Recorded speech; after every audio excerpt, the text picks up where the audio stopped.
Assalamualaikum warahmatullahi wabarakatuh. Perkenalkan, nama saya Siti Nurkhaliza. Saya dari Fakultas Ekonomi, Prodi Manajemen, kelas reguler 2A. Di sini saya akan menjawab kuis kewirausahaan yang diampu oleh Bapak Dadang Priyono. Baik, yang pertama yaitu ada jelaskan mengenai jual beli dalam perspektif Islam.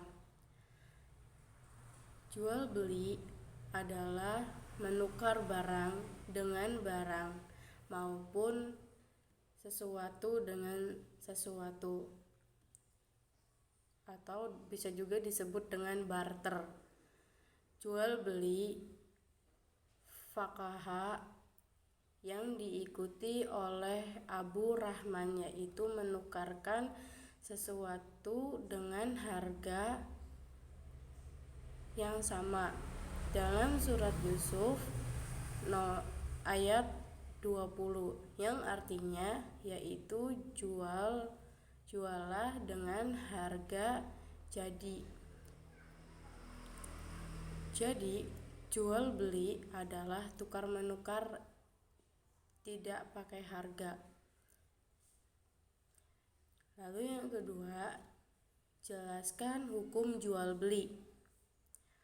Hukum jual beli yaitu dalam jual beli hukumnya netral karena bisa jatuh ke makruh, sunnah, wajib, dan haram, tergantung latar. Jika seseorang melakukan transaksi dengan tidak bermaksud apa-apa, yang hanya sekedar iseng, hal itu dihukumi yaitu al-ibhah. Jual beli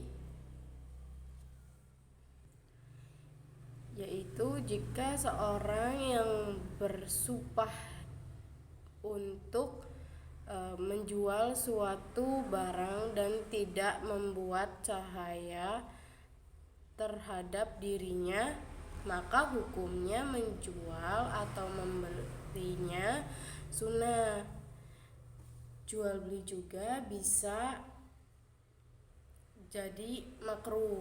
Jual beli haram ketika barang yang diperjualbelikannya itu haram.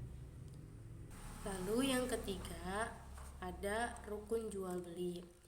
Dalam rukun jual beli yaitu ada 6, yaitu yang dipahami yaitu ada sikhat, akid, sama makhud alaih. Tapi yang dipahami itu cuma 2 dasar, yaitu sikhat. Di dalam sikhat ini ada 2, ijab dan qabul. Dan akid di dalamnya terdiri ada penjualan dan pembeli. Makhud alaih jalannya ada 2, yaitu memberi dan menerima. Syarat barang yang diperjualbelikan itu harus suci. Untuk itu barang najis tidak sah diperjualbelikan. Lalu yang keempat, ada jelaskan terjadinya perbedaan pendapat mengenai sahnya siapa yang boleh sebagai pembeli dan penjual. Para ulama telah sepakat jual beli dilakukan oleh orang mukallaf yang tidak sah. Hukumnya ada perbedaan jika jual beli dilakukan oleh orang yang belum mukallaf, yaitu ulama saling bersilang. Pendapat Imam Malik dan Imam Syafi'i mengatakan tidak sah jual beli dilakukan oleh orang yang belum mukallaf sebab didasarkan pada nas Al-Quran. Pendapatan ini tidak sejalan dengan Imam Hanafi dan Imam Ahmad yang menyatakan sah jika anak tersebut sudah pintar.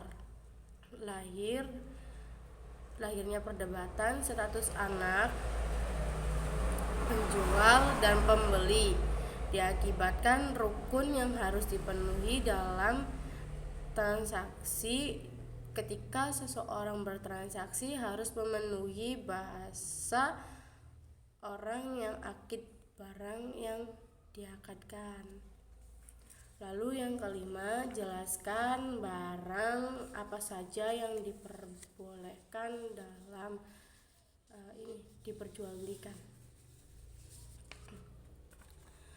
Barang yang dijual belikan. Tidak semua barang yang dapat diperjualbelikan. Ada beberapa yang harus diperhatikan. Pertama, yaitu ada manfaatnya, dan kedua, suci. Secara umum, barang yang tidak ada manfaat dan najis atau salah satunya dihukumi tidak sah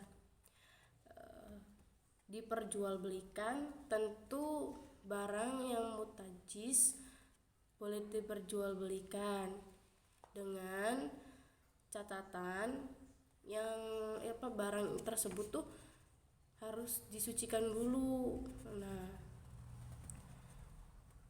benda yang dimaksud mutanajis adalah benda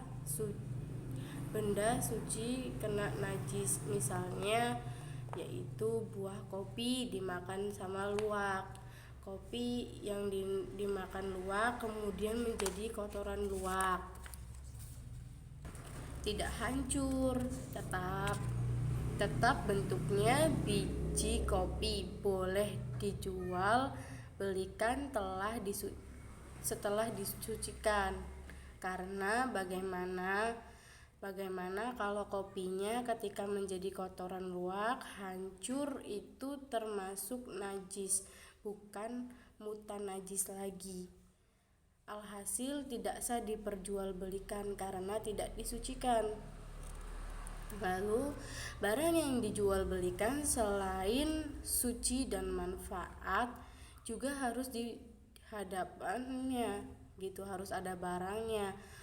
Boleh tidak terlihat atau gaib, tapi harus yang sudah dimiliki oleh penjualnya. Adapun teknik penjualannya itu cukup disebut sifat-sifat barang gitu. Dari sini lahir persoalan, bagaimana barangnya kalau belum ada di tangan penjual jual beli. Seperti ini, mayoritas para ulama sudah menyepakati tidak memperbolehkannya. Sekian jawaban kuis dari saya, kurang lebihnya mohon maaf, baik disengaja maupun tidak disengaja. Saya akhiri. Wassalamualaikum warahmatullahi wabarakatuh.